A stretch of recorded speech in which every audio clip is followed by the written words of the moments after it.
everyone, welcome back to my YouTube channel Study with Meenakshi. I hope you all are doing really good. तो आज का topic बहुत ही ज़्यादा discussed topic होने वाला है एंड आज का वीडियो भी थोड़ा लंबा हो सकता है बिकॉज ये बहुत ज़्यादा डिस्प्यूटेड टॉपिक है और बहुत ज़्यादा ही पूछा जाने वाला टॉपिक है। तो लास्ट मंथ मैंने अपने इंस्टाग्राम पर एक पोल डाला था जिसमें मैंने अपने फॉलोअर्स से पूछा था कि नेक्स्ट वीडियो मैं कौन से टॉपिक पर बनाऊँ। So most of the people जिन्होंने मुझे एनसीईआरटीज़ के लिए बोला कि एनसीईआरटीज़ की क्या स्ट्रैटेजी है आपकी, एनसीईआरटीज़ हमें क्या पढ़नी है, can we skip those NCERTs और क्या फिर हमें नोट्स कैसे बनाने हैं उससे। तो मैंने देखा कि लोगों को बहुत कन्फ्यूजन है रिगार्डिंग एनसीईआरटीज़, जबकि NCERTs are the basic books for UPSC, we all know that. तो this is a very disputed topic and there are very different kind of myths regarding NCERTs. तो चलिए बिना किसी टाइम को waste किए हम आगे बढ़ते हैं और अपना वीडियो स्टार्ट करते हैं। एंड इस वीडियो को ज़रूर पूरा देखें और अगर आपको ये वीडियो अच्छा लगता है तो do hit the like button. So let's just start. तो सबसे पहला क्वेश्चन जो लोग ज़्यादातर पूछते हैं regarding NCERTs is that do we have to read NCERTs. तो अब अगर हम एनसीईआरटीज़ की बात करते हैं तो दो तरह के ओपिनियन होते हैं। फर्स्ट कैटेगरी इज़ जिसमें लोग बोलते हैं कि you can easily skip NCERTs, those are just like normal books, basic books. Basics तो आपके वैसे भी बहुत क्लियर होते हैं, so you can skip those books और आप डायरेक्ट रेफरेंस बुक या स्टैंडर्ड बुक्स जो हैं उन पर आप जंप अप कर सकते हो। तो पहली कैटेगरी तो ये हो गई। दूसरी कैटेगरी जो हमारी होती है वो उन लोगों की होती है जो बोलते हैं कि NCERTs are the very important books for UPSC. मतलब एनसीईआरटीज़ के बिना आप कुछ भी नहीं कर सकते हो, आपको एनसीईआरटीज़ पढ़नी ही पढ़नी है। तो अब हमें क्या करना है, ना हमें फर्स्ट ऑप्शन चूज़ करना है ना हमें सेकेंड ऑप्शन चूज़ करना है। We are going to go with the middle path. तो हम उसके लिए सबसे ज़्यादा इंपॉर्टेंट है आपका सिलेबस। मैंने पहले भी बोला है your syllabus is very important for you. Syllabus आप किसी भी वेबसाइट से, विजन आईएएस का भी आप फॉलो कर सकते हैं या फिर जीएस स्कोर का आप सिलेबस फॉलो कर सकते हैं। सारे micro macro topics everything is given. तो अगर आपको सिलेबस याद है तो आपको ईजिली मालूम चल जाएगा आपको कौन सी एनसीईआरटीज़ पढ़नी है और कौन सी नहीं पढ़नी है। तो हमें मिडल पाथ चुनना है। हमें वही एनसीईआरटीज़ पढ़नी है जो हमारे सिलेबस से मैच करती हैं और अगर हमारा बेसिक क्लियर है उन चीज़ों में तो हम उन एनसीईआरटीज़ को स्किप कर देंगे। तो आई थिंक यहाँ पर हम क्लियर हैं, we are going with the middle path. ना हम पूरी तरीके से एनसीईआरटीज़ को इग्नोर करेंगे ना ही हम सारी एनसीईआरटीज़ को पढ़ेंगे। This is basically my strategy जो मैं फॉलो कर रही हूँ। It's totally your call, it's totally up to you whether you want to follow it और नॉट। तो या second question, which NCERT for which subject. Okay, तो अब मेन कन्फ्यूजन क्या है यहाँ पर कि लोग पूछते हैं हम ओल्ड एनसीईआरटीज़ पढ़ें या फिर न्यू एनसीईआरटीज़ पढ़ें। See different kind of NCERTs and different kind of books के लिए। तो I am starting with history. तो हिस्ट्री के लिए पहली बात तो ओल्ड एनसीईआरटी जो कि आपकी एंशियंट हिस्ट्री है। एंशियंट हिस्ट्री के लिए आपको ओल्ड एनसीईआरटी पढ़नी है आर.एस. शर्मा की। अब मेडाइवल हिस्ट्री के लिए आपको सतीश चंद्रा की एनसीईआरटी पढ़नी है। अब थर्ड ओल्ड एनसीईआरटी जो आपको पढ़नी है वो है modern India by Bipin Chandra. तो ये तीन एनसीईआरटीज़ हैं जो कि आपको पढ़नी है which is old NCERT. Ancient history by R S. Sharma, medieval history Satish Chandra and modern India के लिए Bipin Chandra. Now jumping up to the new NCERTs. तो 6th to 12th जो जितनी भी न्यू एनसीईआरटीज़ हैं आपको सारी पढ़नी है बिकॉज जो न्यू एनसीईआरटीज़ है उनकी लैंग्वेज भी काफ़ी मॉडिफाइड है और काफ़ी अच्छे तरीके से उसमें सब कुछ दिया हुआ है। तो it would be very easy for you to learn. तो old NCERTs plus new NCERTs, I guess it's clear now. Now for art and culture. Art and culture के लिए आपको 11th क्लास की एनसीईआरटी पढ़नी है and introduction to Indian arts. बस art and culture के लिए according to me this NCERT is enough and other than that आपको रेफरेंस बुक पता ही है कि आपको नितिन सिंघानिया पढ़नी है। बट टॉकिंग अबाउट एनसीईआरटीज़ तो आर्ट एंड कल्चर के लिए an introduction to Indian arts is sufficient.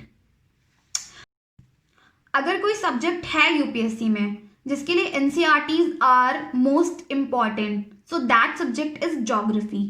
मतलब आप ज्योग्राफी के लिए एनसीईआरटीज़ अगर पढ़ रहे हो सिर्फ so that would be sufficient for you अगर आपने दिल लगाकर एनसीईआरटीज अच्छे से पढ़ लिया है।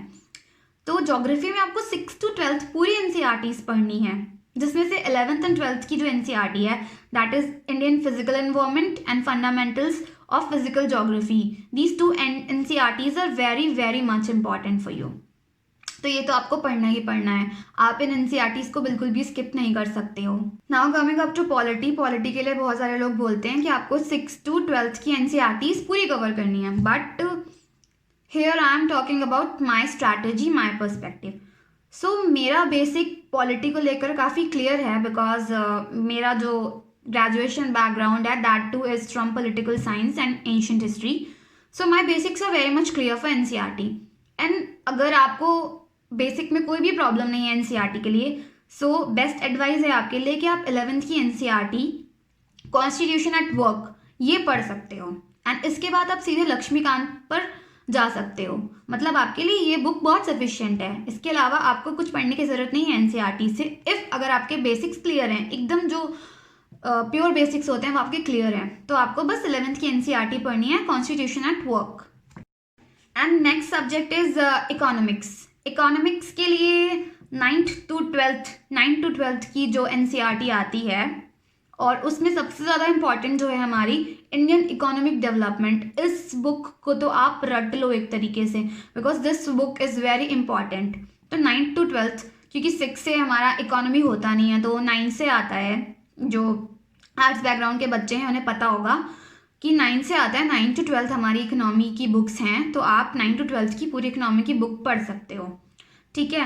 अगर आप नहीं पढ़ना चाहते हो तो उसके लिए भी आपके पास एक ऑप्शन है, मृणाल सर के वीडियोस, मृणाल इकोनॉमी की वीडियो आप देख सकते हो।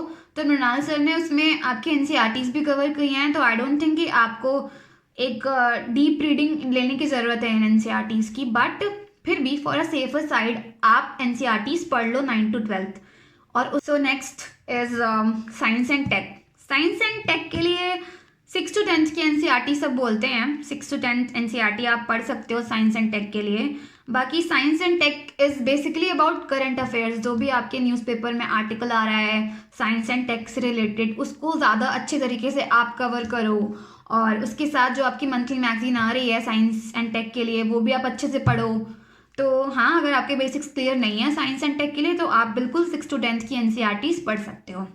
आई डोंट थिंक कि 11th-12th की एनसीईआरटी आपको पढ़ने की ज़रूरत है साइंस एंड टेक के लिए।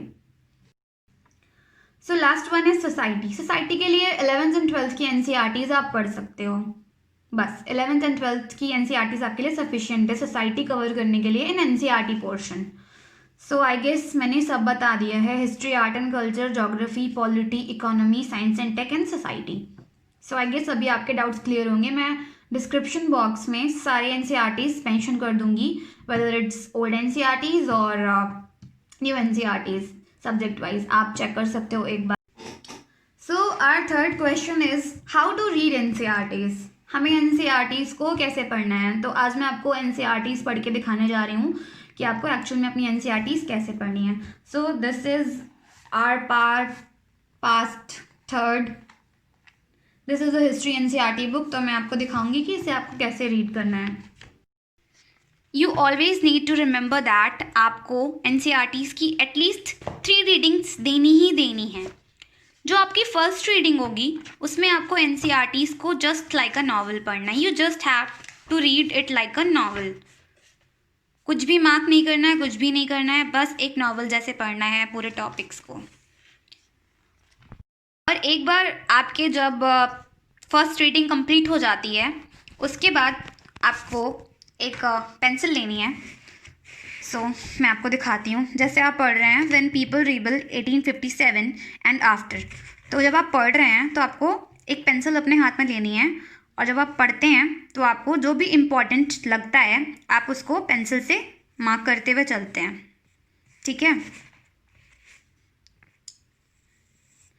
जो भी आपको इम्पोर्टेंट लग रहा है इसमें आप इसमें मार्क करते हुए चल रहे हैं। ऐसे ही आपको पूरे बुक में जितने भी इम्पॉर्टेंट टॉपिक्स लगते हैं आपको उसको थॉरली रीड करना है और सारी मार्किंग्स करनी है। और इस बार आपको रीड करते वक्त केवल एक नॉवल जैसे नहीं रीड करना है, आपको चीज़ों को समझना है, उसकी डीपनेस को समझना है, बिकॉज आपको सिलेबस याद है तो आपको पता है कि कौन सा टॉपिक ज़्यादा इम्पॉर्टेंट है। प्रीवियस ईयर क्वेश्चन पेपर्स अगर आपने पढ़े हैं तो आपको पता होगा कि कौन सा टॉपिक पूछा जाता है, कौन से ईयर में कौन सा टॉपिक ज़्यादा ट्रेंड में था। तो अब हम बात करते हैं थर्ड रीडिंग की। जो हमारी थर्ड रीडिंग होगी वो हमारी लास्ट रीडिंग होगी। अब थर्ड रीडिंग में जो भी जितना भी आपने अपनी पेंसिल से अंडरलाइन किया हुआ है, अब आपको थर्ड रीडिंग के टाइम उसको एक हाइलाइटर की हेल्प से हाईलाइट करना है, जो भी आपको सबसे ज़्यादा इंपॉर्टेंट टॉपिक्स लगते हैं। हाईलाइट करने के बाद आपको एक A4 साइज़ का शीट लेना है। उसके बाद आपको उसमें बहुत ही कॉन्साइज तरीके से अपने नोट्स लिखने हैं। मैं आपको अभी दिखाऊंगी भी कि मैं अपने नोट्स कैसे बनाती हूँ। आपको ये चीज़ बिल्कुल अच्छे से याद रखनी है कि आपको NCERTs एटलीस्ट 3 टाइम्स पढ़नी ही पढ़नी है। You can't skip that.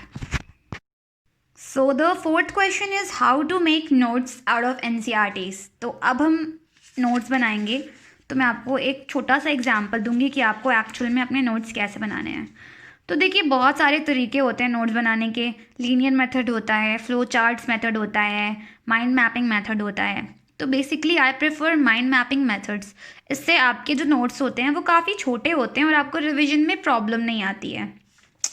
तो for an example, women caste and reform. तो यहाँ पर मैंने मेन एजेंडा लिख लिया अपना, विमेन कास्ट एंड रिफॉर्म।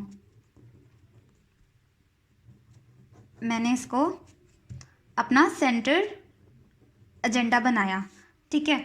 अब इसमें बहुत सारी चीज़ें थी, ठीक है। जैसे कि हम जानते हैं कि 2 बेसिक लोग हैं जिनके ऊपर ये पूरा चैप्टर डेडिकेटेड है। First one is Raja Ram Mohan Roy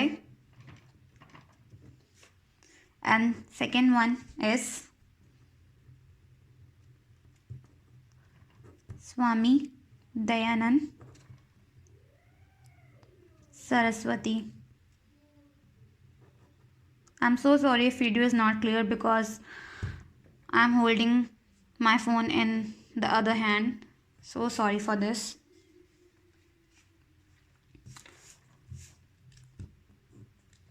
You can also write reasons. अब उन्होंने क्या क्या चीज़ें की, क्या क्या रिफॉर्म्स लाया, that you have to write in very precise form. बहुत सारे छोटे प्रिसाइज फॉर्म में बनाना है आपको, लेकिन द मेन गोल इज़ कि आपको अपने मेन एजेंडा से नहीं लॉस्ट होना है। What is your main agenda, that has to be written in the very mid of your A4 size paper. इससे आपको अपने मेन एजेंडा का आइडिया रहेगा कि आपका मेन जो मोटिव है पूरे टॉपिक का वो क्या है।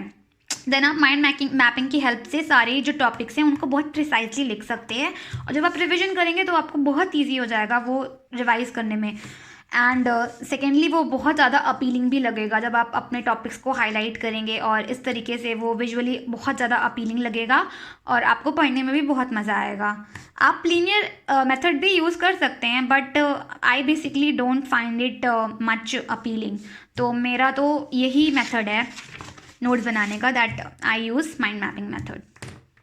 आई होप आपको क्लियर हो गया होगा कि हमें कौन सी NCERTs पढ़नी है, हमें कौन से सब्जेक्ट की कौन सी NCERTs पढ़नी है, हमें NCERTs को एक्चुअल में रीड कैसे करना है, नोट्स कैसे बनाने हैं। तो जो लास्ट टॉपिक है that is do we have to read page to page और एनी स्पेसिफिक पार्ट। सी, इसके लिए आपको PYQs देखने पड़ेंगे, that is previous year question papers.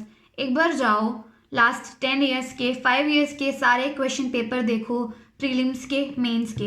इससे क्या होता है कि आपको ट्रेंड का पता चलता है कि ट्रेंड में क्या क्वेश्चन चल रहा है, किस टॉपिक से ज़्यादा क्वेश्चंस आ रहे हैं, किस टॉपिक से कम क्वेश्चन आ रहे हैं। तो जब आपको प्रीवियस ईयर क्वेश्चंस की नॉलेज होगी, आपको अपने सिलेबस की नॉलेज होगी, तो आपको ज़्यादा भटकना नहीं पड़ेगा। तो जब आप रीडिंग लोगे, जब आप सेकेंड रीडिंग लोगे, एट दैट वेरी मोमेंट आपको मालूम चल जाएगा कि आपको कौन से टॉपिक पर ज़्यादा फोकस करना है। This is the only rule. यही रूल आपको फॉलो करना है to the very end, because NCERTs are very huge.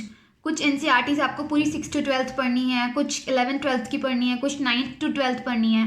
तो ये बहुत ज़्यादा बल्कि ना हो, इसलिए आपको प्रीवियस ईयर क्वेश्चंस बहुत इंपॉर्टेंट है पढ़ना, और syllabus. On the other hand बहुत ज़्यादा इम्पॉर्टेंट है।